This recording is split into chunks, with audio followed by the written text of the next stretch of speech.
La plupart des gens passent leur vie à travailler dur, mais restent esclaves de l'argent. Pourquoi? Parce qu'ils n'ont jamais appris les bonnes habitudes. Gandhi nous a montré que la discipline pouvait libérer une nation. Martin Luther King a prouvé que la persévérance pouvait changer une génération. Et toi, quelle discipline financière, quelles habitudes vas-tu choisir pour libérer ton futur? Aujourd'hui, je vais te partager 7 habitudes financières simples, claires, accessibles à tous. Elles ne demandent pas d'être riche pour commencer. Elles ne demandent pas non plus de chance ou de talent particulier. Elles demandent seulement ce que Gandhi et MLK avaient en commun: la constance, la discipline et la vision du long terme. Reste bien jusqu'à la fin, car la 7e habitude est celle qui fera toute la différence entre rêver ta réussite et la construire. L'une des plus grandes erreurs financières que commettent la plupart des jeunes, et même des adultes, c'est de placer leur futur en dernier.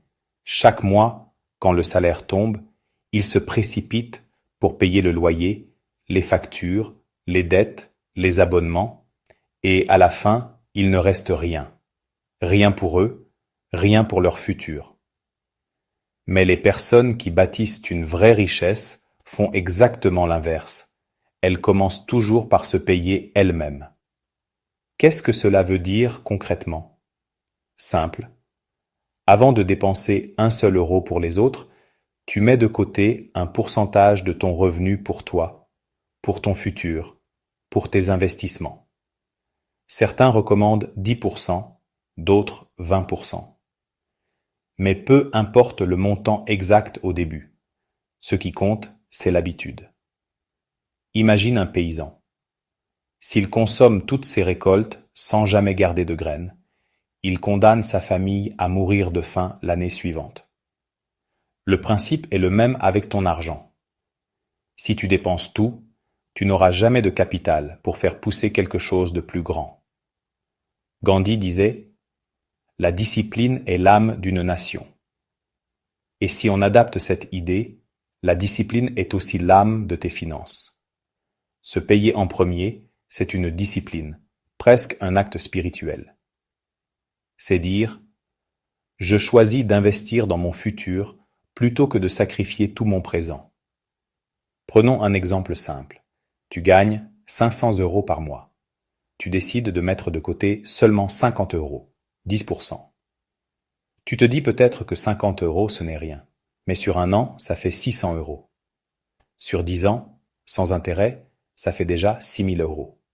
Maintenant, ajoute à cela l'effet des intérêts composés. Si ces 50 euros par mois sont placés dans un simple fonds à 7% de rendement annuel, après 30 ans, ils deviennent plus de 60 000 euros. Juste avec 50 euros par mois. Pas avec un gros salaire, pas avec un héritage, mais avec une habitude. C'est la preuve que la richesse ne dépend pas uniquement de ce que tu gagnes, mais surtout de ce que tu gardes. Martin Luther King dénonçait l'injustice raciale, mais aussi l'injustice économique. Il disait: ce n'est pas seulement le manque de droits civils qui emprisonne, mais aussi le manque de possibilités économiques. Quand tu travailles tous les mois, que tu encaisses ton salaire, mais que tu donnes tout aux autres, aux propriétaires, aux banques, aux abonnements, et que tu ne gardes rien pour toi, tu deviens prisonnier d'un esclavage invisible. Payer d'abord les autres, c'est dire: mon futur passe après les factures des compagnies téléphoniques. Payer d'abord les autres, c'est accepter de rester enchaîné à un cycle sans fin. Mais se payer en premier, c'est poser un acte de libération. C'est briser une chaîne. Beaucoup pensent que mettre de côté ce pourcentage leur fera mal, qu'ils n'auront plus assez pour vivre. Mais c'est exactement l'inverse qui se passe. Quand tu décides de garder 10% pour toi avant tout, ton cerveau s'adapte automatiquement. Tu apprends à vivre avec les 90% restants. Tu coupes les dépenses inutiles. Tu deviens plus créatif. Tu prends de meilleures décisions. C'est comme Gandhi qui vivait volontairement avec peu. Ce choix lui donnait une clarté d'esprit et une liberté incroyable. Quand tu simplifies ton budget, tu découvres que tu n'avais pas besoin de tout ce que tu croyais indispensable. Cette habitude n'est pas nouvelle. Elle est enseignée depuis des millénaires. Dans l'Antiquité, les marchands et les agriculteurs savaient qu'il fallait toujours garder une partie de leur récolte, de leur richesse, pour préparer l'avenir. Dans le livre « L'homme le plus riche de Babylone », écrit il y a presque 100 ans, mais basé sur des sagesses encore plus anciennes, la première règle de la richesse est exactement celle-ci. Garde au moins 10% de ce que tu gagnes pour toi. Rien n'a changé, parce que la nature humaine n'a pas changé. Ceux qui consomment tout restent esclaves. Ceux qui gardent une partie bâtissent leur liberté. Alors, si c'est si simple, pourquoi la majorité des gens ne le font pas?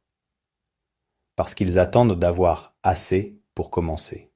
Ils se disent, quand je gagnerai plus, je commencerai à épargner. Mais c'est faux. Plus on gagne, plus on dépense. Ce n'est pas une question de montant, mais d'habitude. Si tu ne mets pas 10 € de côté quand tu en gagnes 100, tu ne mettras pas 1000 € quand tu en gagneras 10 000. Regarde Gandhi. Il n'attendait pas d'avoir le pouvoir pour vivre selon ses principes. Il vivait déjà la discipline et la simplicité avant même d'être un leader reconnu. Regarde Martin Luther King. Il n'attendait pas que la société lui donne toutes les clés pour agir. Il a commencé à parler, à marcher, à organiser, avec les moyens qu'il avait. De la même manière, tu ne dois pas attendre d'avoir un gros salaire pour commencer à bâtir ta liberté financière. Tu commences là où tu es, avec ce que tu as. Ouvre un compte séparé uniquement pour ton futur, épargne ou investissement. Automatise le transfert. Dès que ton salaire tombe, 10% partent sur ce compte. Pas besoin d'y penser. Ne touche jamais à cet argent, sauf pour des investissements qui construisent ton futur, pas pour une nouvelle télé. Commence petit si nécessaire. Même 5% valent mieux que 0. L'important, c'est l'habitude, pas le montant. Se payer soi-même en premier, c'est comme poser la première pierre d'une maison. Mais une pierre seule ne fait pas une maison. Il faut savoir ce qu'on construit avec chaque pierre. Et c'est là qu'intervient la deuxième habitude. Suivre ses dépenses. Car ce que tu ne mesures pas, tu ne peux pas maîtriser. La deuxième habitude peut sembler évidente, presque trop simple. Savoir où va ton argent. Mais la vérité, c'est que la plupart des gens n'ont aucune idée de ce qu'ils dépensent réellement. Demande à 10 personnes combien elles dépensent chaque mois en nourriture, en abonnement, en sortie. 8 sur 10 te répondront par des approximations. Et c'est précisément pour cela qu'elles n'arrivent jamais à mettre de l'argent de côté. Gandhi disait « La vérité n'admet pas de compromis ». Appliquons cela à tes finances. La vérité, ce sont les chiffres, pas les suppositions, pas les « je crois que ». Si tu veux être libre financièrement, tu dois regarder la vérité en face. Combien tu gagnes, combien tu dépenses, combien il te reste. La clarté, c'est une forme de libération. Tout ce qui est caché a du pouvoir sur toi. Mais ce que tu mets en lumière perd son contrôle. Martin Luther King préparait ses discours avec une rigueur incroyable. Chaque mot comptait, chaque phrase était pensée. Pourquoi? Parce que l'improvisation n'aurait jamais suffi pour mobiliser des millions de personnes. De la même façon, tu ne peux pas improviser ta vie financière. Si tu ne tiens pas un suivi précis de tes dépenses, tu es comme un général qui part en guerre sans carte, sans chiffres, sans stratégie. Le problème, ce n'est pas toujours les grosses dépenses. Tu crois que tu échoues financièrement à cause de ton loyer ou de ta voiture. Mais souvent, ce sont les petites fuites invisibles qui coulent ton bateau. Un café à 2 € par jour, Dalle, 60 € par mois. Un abonnement que tu n'utilises pas. Dalle, 15 € par mois. Un fast-food 2 fois par semaine, 80 € par mois. Prends ces 3 exemples ensemble, et tu as déjà plus de 150 € qui disparaissent chaque mois. 1800 € par an. 18 000 € sur 10 ans. Voilà pourquoi suivre tes dépenses est vital. Ça te montre les fuites, ces petites pertes qui détruisent de grandes fortunes. Les grands marchands de l'Antiquité tenaient des livres de comptes méticuleux. Ils savaient exactement combien de pièces entraient et sortaient. C'est ce qui leur permettait de bâtir des fortunes durables. Aujourd'hui, avec toutes nos applications modernes, nous devrions avoir la tâche plus facile. Mais paradoxalement, comme l'argent est devenu numérique, on le voit moins, on le sent moins, et on le gaspille plus. Beaucoup refusent de regarder leurs dépenses en face parce qu'ils ont peur. Peur de découvrir la vérité, peur de voir à quel point ils dépensent dans le superflu. Mais Gandhi nous a appris une chose. Affronter la vérité est la première étape vers la liberté. Martin Luther King disait aussi « Nous devons accepter la déception passagère, mais ne jamais perdre l'espoir infini. » Oui, voir tes dépenses peut être choquant, mais c'est une déception passagère. Derrière, il y a l'espoir infini de reprendre le contrôle. Le carnet classique, chaque fois que tu dépenses, tu notes. Simple, efficace. Ça crée une conscience immédiate. Le tableau Excel ou Google Sheets, plus visuel, parfait pour suivre mois après mois. Les applications de gestion, Banking, YNAB, Mint, etc. Elles se connectent directement à ton compte bancaire et classent les dépenses automatiquement. Peu importe l'outil. Ce qui compte, c'est la discipline. Le simple fait d'écrire ou de voir tes dépenses change ton comportement. Imaginons 2 amis, Alex et Karim. Alex ne suit rien. Il vit au jour le jour. À la fin du mois, il se demande toujours où est passé son argent. Il blâme son salaire trop bas. Karim, lui, note tout. Au bout de 2 mois, il découvre qu'il dépense 200 € en nourriture livrée. Il décide de réduire à 100 € et cuisine plus souvent. Résultat, 1200 € économisés par an. En 10 ans, 12 000 €. La différence entre Alex et Karim n'est pas le salaire. C'est la conscience. Savais-tu que Gandhi tenait un registre détaillé de ses dépenses personnelles? Il voulait s'assurer de ne jamais consommer plus que ce dont il avait besoin. MLK, de son côté, gérait son association avec des finances transparentes, car il savait que la moindre erreur aurait pu détruire le mouvement. Le suivi des dépenses, ce n'est pas juste une habitude pratique, c'est un acte moral. C'est dire « je refuse de vivre dans l'illusion ». Je choisis la clarté et la vérité. Choisis un système. Carnet, tableau, app. Note chaque dépense pendant 30 jours. Même les plus petites. Classe-les en catégories, besoins, envies, fuites. Analyse à la fin du mois. Où sont tes fuites? Quelles dépenses n'apportent aucune valeur réelle? Décide consciemment ce que tu gardes et ce que tu élimines. Se payer en premier, c'est poser la première pierre. Suivre ses dépenses, c'est construire les fondations solides. Mais une maison peut s'effondrer si elle est bâtie sur du sable. Et les dettes toxiques sont ce sable. Voyons maintenant comment les éviter.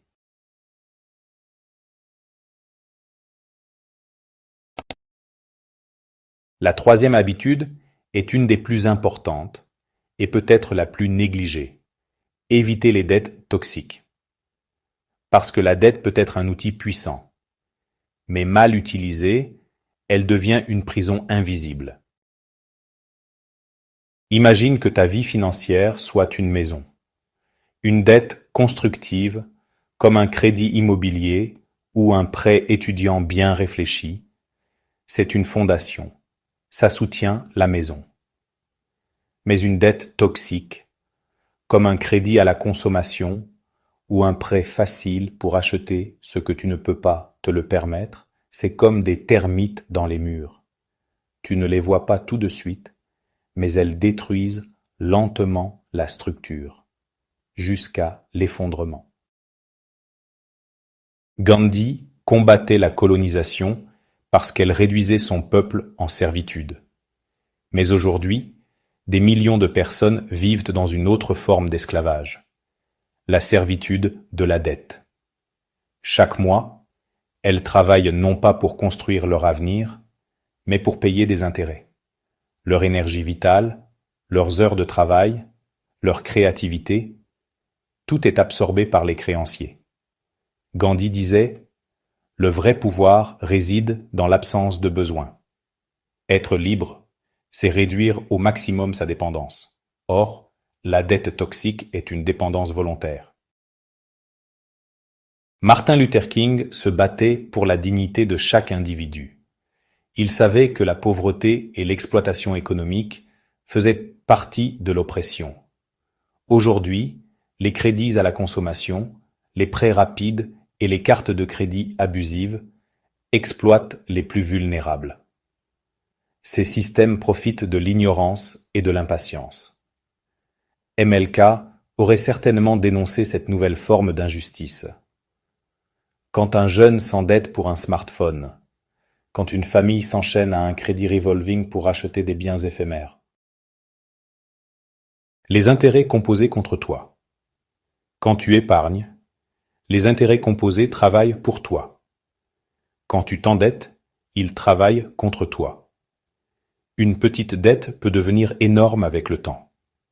Le faux confort immédiat. La dette toxique flatte ton ego à court terme. Tu obtiens l'objet, la voiture, le voyage. Mais à long terme, tu payes 3 fois son prix. La spirale de la dépendance. Un crédit entraîne souvent un autre crédit. Tu rembourses un prêt en contractant un autre. Tu deviens prisonnier d'un cercle vicieux. Imaginons Julie qui veut s'acheter un smartphone dernier cri à 1 200 €. Elle prend un crédit à la consommation sur 24 mois avec un taux de 15%.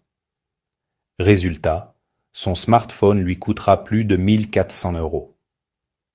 À l'inverse, si Julie avait attendu, mis 50 € de côté chaque mois, elle aurait pu l'acheter en 2 ans, sans dette, sans intérêt, et avec la satisfaction d'avoir maîtrisé ses finances. Pourquoi tombons-nous dans le piège des dettes toxiques? Parce que notre cerveau est programmé pour rechercher la gratification immédiate. Nous préférons un petit plaisir aujourd'hui plutôt qu'un grand bénéfice demain. Mais Gandhi nous a montré que la maîtrise de soi est une arme de libération. MLK nous a appris que la patience et la persévérance peuvent renverser des systèmes injustes. En refusant la dette toxique, tu refuses l'esclavage moderne de la gratification immédiate. Dette constructive. Elle sert à acquérir un actif qui prend de la valeur ou qui génère des revenus. Exemple. Un bien immobilier qui s'apprécie, un prêt pour lancer une entreprise, une formation qui augmente tes compétences. Dette toxique. Elle sert à financer un passif qui perd de la valeur et qui n'apporte aucun retour. Exemple. Un crédit pour acheter des vêtements, une voiture de luxe que tu ne peux pas entretenir, des gadgets électroniques. La règle est simple. Si ça met de l'argent dans ta poche, c'est une dette potentiellement constructive. Si ça prend de l'argent de ta poche, c'est une dette toxique. Gandhi, MLK et la discipline financière. Gandhi vivait dans une simplicité volontaire. Il rejetait le superflu, non par pauvreté, mais par choix. C'était une manière de rester libre. MLK, lui, prônait l'élévation de la communauté par l'éducation et la responsabilité. Lutter contre les dettes toxiques, c'est aussi une lutte pour l'élévation collective. Une société endettée est une société vulnérable. Comment éviter les dettes toxiques dès aujourd'hui? Pose-toi la question avant chaque achat. Est-ce que j'en ai vraiment besoin? Si tu dois l'acheter à crédit, c'est que tu ne peux pas te le permettre. Utilise le cash ou la carte de débit autant que possible. Si tu as déjà des dettes toxiques, priorise leur remboursement. Concentre-toi dessus avant d'investir ailleurs. Apprends à différer tes plaisirs. Le temps est ton allié, pas ton ennemi. Transition vers l'habitude. 4. Se payer en premier, c'est penser à son futur. Suivre ses dépenses, c'est gagner en clarté. Éviter les dettes toxiques, c'est protéger ses fondations. Mais pour vraiment grandir, il faut investir dans la ressource la plus précieuse qui soit, toi-même. Voyons maintenant comment Gandhi et MLK nous inspirent à investir en nous. Habitude 4. Investir en soi. Voix off.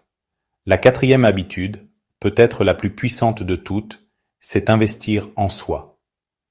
Car il existe un investissement qui ne dépend pas des crises, qui ne perd jamais sa valeur et qui rapporte des dividendes pour toute une vie. C'est l'investissement que tu fais dans ta propre personne. Gandhi et la maîtrise de soi. Gandhi n'était pas seulement un leader politique, c'était avant tout un élève de la vie. Il a étudié le droit en Angleterre. Il a lu des centaines d'ouvrages. Il a appris la discipline personnelle, la méditation, la non-violence. Chacune de ses victoires publiques commençait par une victoire intérieure. Il investissait son temps et son énergie dans la maîtrise de ses pensées, de ses émotions et de son corps. MLK et la force du savoir. Martin Luther King, lui, était docteur en théologie. Mais au-delà de ses diplômes, il avait une soif insatiable de connaissances. Il lisait, écrivait, échangeait, débattait. Sa voix, qui a résonné pour la liberté, était portée par une immense culture et une intelligence aiguisée par l'apprentissage constant. MLK disait « L'intelligence plus le caractère, voilà le vrai but de l'éducation. » Pourquoi investir en soi est vital. Les biens matériels peuvent disparaître. Une voiture se casse, une maison peut brûler, une entreprise peut faire faillite. Mais ce que tu mets en toi reste pour toujours. Tes compétences, ton savoir, ta confiance, ta discipline, personne ne peut te les enlever. Ton esprit est ton meilleur actif.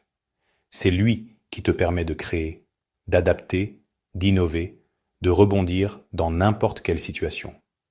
Forme d'investissement en soi. La lecture. Chaque livre est une conversation avec un grand esprit. Lire un livre de finances personnelles, c'est recevoir des années d'expérience condensées. Les formations, en ligne, en présentiel, peu importe. Chaque nouvelle compétence est une arme de plus dans ton arsenal. Les mentors, s'entourer de ceux qui ont déjà réussi, c'est gagner du temps et éviter des erreurs coûteuses. La santé, corps et esprit vont ensemble. Manger sainement, bouger, dormir, c'est un investissement quotidien dans ton futur. La spiritualité et la discipline mentale. Gandhi méditait chaque jour, MLK priait et nourrissait sa foi. Aujourd'hui, cela peut être méditation, écriture, introspection. Exemple concret. Imaginons Kevin, 25 ans, qui dépense 100 € chaque mois en sorties inutiles. S'il plaçait cette somme dans des livres, des formations ou du coaching, dans 5 ans, il aurait acquis des compétences qui lui permettraient peut-être de doubler ou tripler ses revenus. Au lieu d'un plaisir éphémère, il aurait créé une capacité durable à générer de la valeur. Le retour sur investissement de l'éducation. Un diplôme peut t'ouvrir des portes. Une compétence rare peut te rendre indispensable. Un état d'esprit discipliné peut te rendre inarrêtable. C'est comme planter un arbre. Au début, tu ne vois que la petite graine. Mais avec le temps, cette graine devient une forêt qui nourrit des générations. Gandhi et MLK comme modèle d'auto-investissement Gandhi. Sa plus grande arme n'était pas un fusil, mais son esprit discipliné et sa philosophie. Il a investi en lui des années de réflexion, d'étude et de pratique de la non-violence. MLK. Ses discours n'étaient pas seulement des paroles inspirantes. Ils étaient le fruit d'années de lecture, d'écriture et d'expérience. Sa voix était un investissement long, patient, constant. Les 3 piliers de l'investissement en soi. Apprendre, lire, écouter, observer. Appliquer, tester, échouer, recommencer. Transmettre, enseigner, partager, inspirer. Quand tu investis en toi, tu n'élèves pas seulement ta vie, tu élèves aussi celle des autres. L'erreur de beaucoup de jeunes. Beaucoup investissent tout dans les apparences, vêtements, voitures, gadgets. Mais peu investissent dans ce qui compte vraiment, leur savoir, leur santé, leur discipline. Résultat, ils paraissent riches, mais sont pauvres en réalité. Investir en soi, c'est l'inverse. Tu parais simple, mais tu construis une richesse intérieure et durable. Comment investir en soi dès aujourd'hui? Lisse au moins 15 minutes par jour. Mets 10% de ton budget loisir dans des formations. Trouve un mentor ou une communauté qui t'inspire. Développe une compétence utile au marché. Finance, digital, communication, etc. Entretiens ton corps et ton esprit. Transition vers l'habitude. 5. Tu comprends maintenant pourquoi Gandhi et MLK ont marqué l'histoire. Ils avaient investi en eux-mêmes avant tout. Et toi, si tu veux transformer ton futur, commence par faire de toi ton meilleur projet. Mais une fois que tu as construit cette richesse intérieure, il faut aussi construire des piliers extérieurs. Et la 5e habitude, c'est une règle d'or que tous les grands suivent. Ne jamais dépendre d'une seule source de revenus. Habitude 5. Diversifier ses revenus. Voix off. Imagine un arbre avec une seule racine. Que se passe-t-il si cette racine est coupée? L'arbre tombe. C'est exactement ce qui arrive à des millions de personnes aujourd'hui. Leur vie financière repose sur une seule source de revenus, leur salaire. Et quand ce salaire s'arrête, volontairement ou non, tout s'effondre. La leçon des grands leaders Gandhi n'avait pas d'argent au sens classique. Pourtant, il avait diversifié ses forces, la discipline, la spiritualité, le peuple autour de lui. MLK, de son côté, avait la puissance de la parole, mais aussi celle de l'organisation, des réseaux, de l'éducation. Aucun de ces hommes n'a misé sur une seule corde. Leur influence venait de la diversité de leurs leviers. C'est exactement ce que tu dois faire avec ton argent. Le danger d'une seule source. Dépendance totale. Ton patron décide pour toi. Une crise économique peut briser ton quotidien. Manque de liberté. Tu n'as pas de choix. Tu dois accepter tout ce qu'on t'impose. Stress permanent. Chaque facture devient une menace. Chaque imprévu, une catastrophe. L'art de créer plusieurs rivières. Les riches ont compris une vérité simple. Il vaut mieux avoir 5 sources de revenus modestes qu'une seule grande source. Car si l'une s'assèche, les autres continuent d'alimenter ton océan. Exemple concret de diversification. Salaire plus épargne. Ne pas tout dépenser. Laisser travailler une partie de ce que tu gagnes. Investissement financier. Actions, obligations, ETF, immobilier locatif. Compétences monétisables. Écrire, coder, enseigner, créer du contenu. Business secondaire, un petit e-commerce, du freelance, une activité parallèle. Revenus passifs, royalties, dividendes, intérêts. Exemple pratique. Prenons Sarah. Elle gagne 1 500 € par mois comme salariée. Si elle dépense tout, elle dépend totalement de ce salaire. Mais si elle garde 200 € pour investir, 100 € pour un projet parallèle et 50 € pour développer une compétence, dans 5 ans, elle peut avoir 3 ou 4 sources de revenus supplémentaires. C'est la différence entre survivre et prospérer. Gandhi, MLK et l'indépendance collective. Pourquoi parler de Gandhi et MLK ici? Parce que leur lutte n'était pas seulement politique, elles étaient aussi économiques.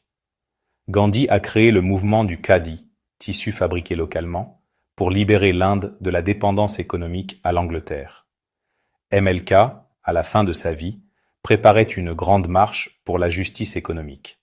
Il savait que la liberté sans indépendance financière était incomplète. Il savait que la dépendance, qu'elle soit politique ou financière, est une forme d'esclavage.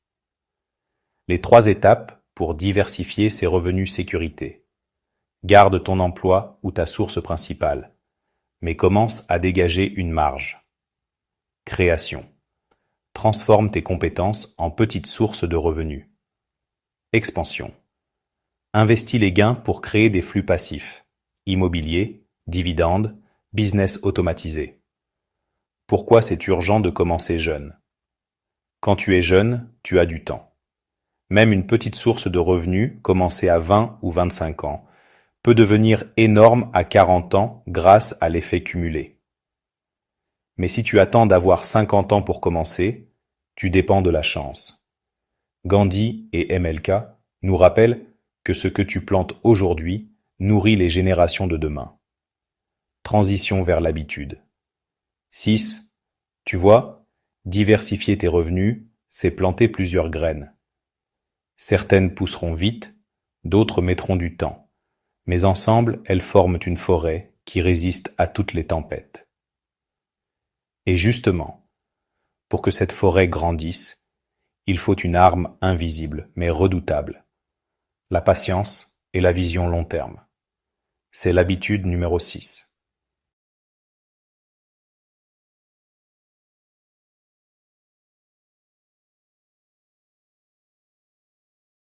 La 6e habitude, et peut-être la plus difficile à adopter dans notre monde instantané, c'est penser long terme. Nous vivons dans une société où tout doit être immédiat. Notifications, livraisons, réseaux sociaux. Nous avons été programmés pour chercher des résultats rapides. Mais la vraie liberté financière, la vraie réussite, ne se construit jamais du jour au lendemain. Gandhi a passé des décennies à lutter pour l'indépendance de l'Inde. Il a subi des emprisonnements, des humiliations, des obstacles apparemment insurmontables. Pourtant, il ne s'est jamais découragé. Chaque acte de discipline, chaque manifestation pacifique, chaque campagne économique avait un objectif à long terme, la libération totale de son pays. La patience n'était pas passive. Elle était stratégique. Elle était active. Martin Luther King savait que changer la société prend du temps. Il savait que la justice ne se décrète pas du jour au lendemain. Ses marches, ses discours, ses campagnes pour la liberté économique et civile étaient des investissements dans l'avenir, dans un futur qu'il ne verrait peut-être pas totalement réalisé. Pense à cela dans ta vie personnelle et financière. Chaque décision que tu prends aujourd'hui est une pierre que tu poses pour ton futur. Les richesses durables demandent du temps. Investir 50 € par mois dans un fonds ou un projet te semble petit aujourd'hui. Mais avec des années de patience et les intérêts composés, ce petit montant devient un capital impressionnant. Évitez les pièges du court terme. Le court terme nous fait céder aux dettes toxiques, aux achats impulsifs, aux décisions émotionnelles. Le long terme te permet de filtrer les choix, de ne garder que ceux qui servent ton futur. Construire un mindset résilient. Quand tu sais que chaque effort, chaque épargne, chaque compétence acquise est un investissement pour demain, tu développes la résilience. Tu ne te laisses plus abattre par les obstacles immédiats. Épargne régulière. Placer 102 € chaque mois pendant 10 ans, c'est mieux que gagner 10 000 € ponctuellement et tout dépenser. Formation continue. Apprendre une compétence qui rapportera dans 5 ans est plus stratégique que suivre une mode passagère. Business ou investissement, une entreprise peut prendre des années avant d'être rentable. Ceux qui abandonnent trop tôt perdent leur chance. Gandhi et MLK ont appliqué cette idée dans tous les aspects de leur vie. Gandhi.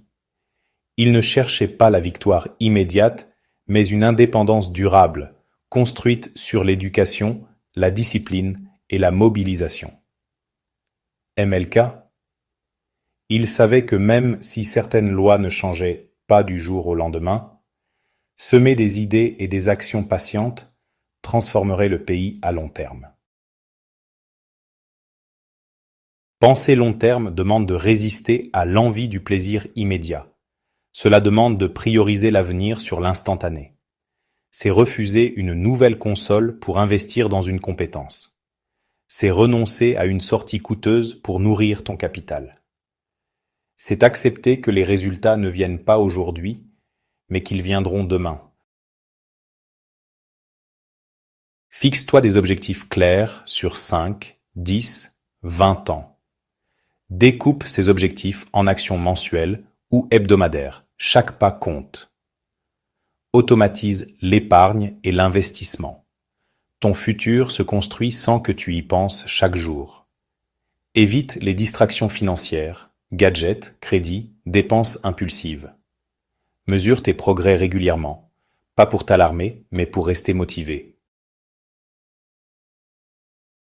Leur vie nous enseigne que le temps est un allié, pas un ennemi. Gandhi. Victoire après victoire, lente mais sûre, avec discipline et constance. MLK. Marche, discours, lettres, campagne. Chaque petit pas servait une vision plus grande. Dans ta vie financière, chaque petit pas est une marche vers la liberté et la richesse. Le long terme n'est pas un sacrifice, c'est un investissement.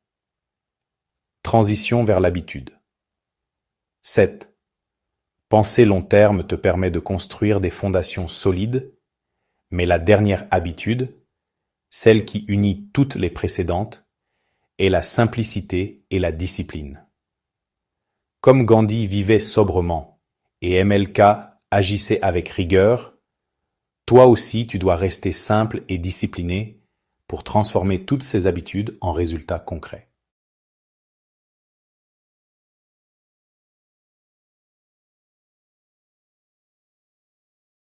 Nous arrivons à la dernière habitude, la plus subtile mais aussi la plus puissante, la simplicité et la discipline.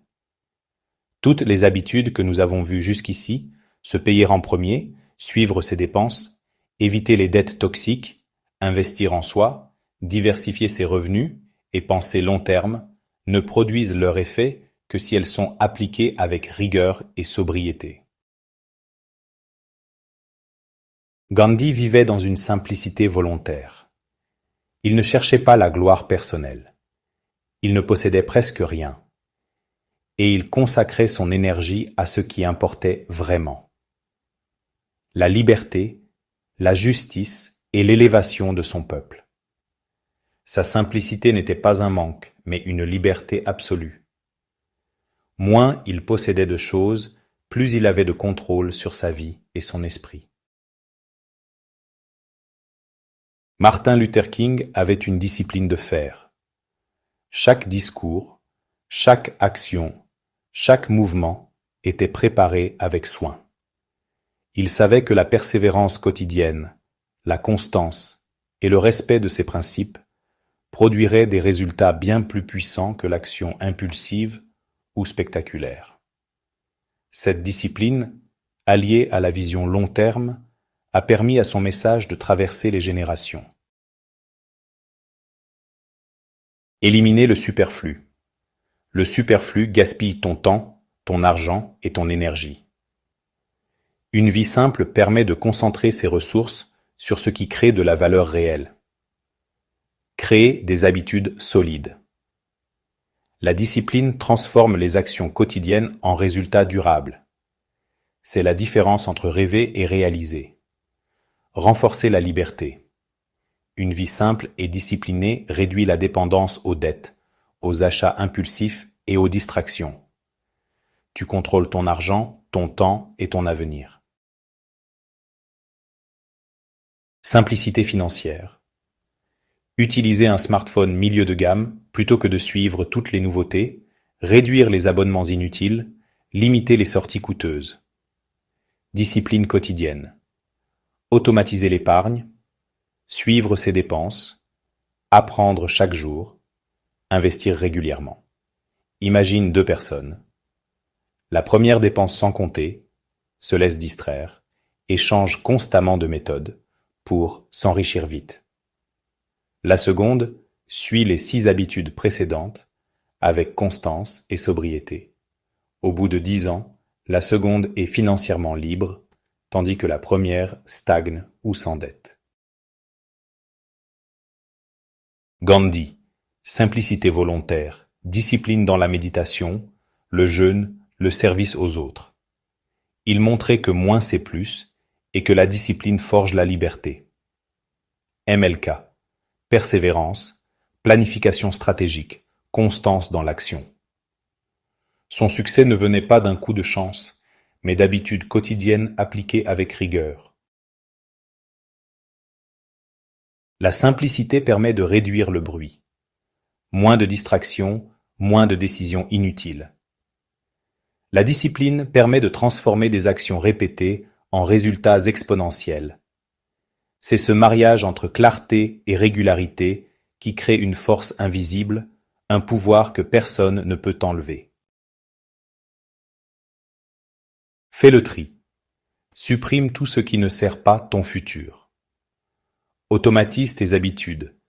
Épargne, investissement, suivi des dépenses.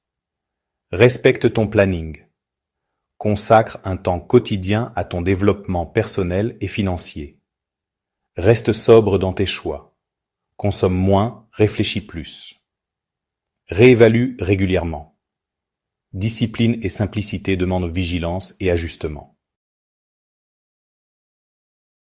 Tu vois maintenant le chemin complet, se payer en premier, investir dans ton futur, suivre ses dépenses, créer la clarté, éviter les dettes toxiques, protéger tes fondations, investir en soi, devenir ton meilleur actif, diversifier ses revenus, créer des flux multiples et résilients.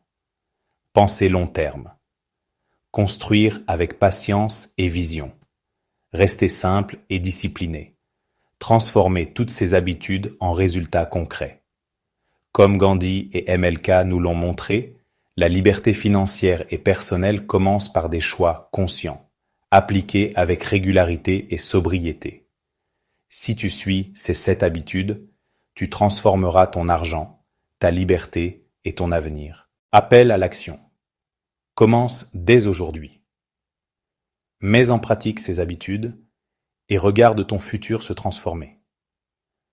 Abonne-toi à cette chaîne pour ne rien rater. Chaque vidéo est une étape vers ta réussite, inspirée par les plus grands leaders et adaptée à ta vie.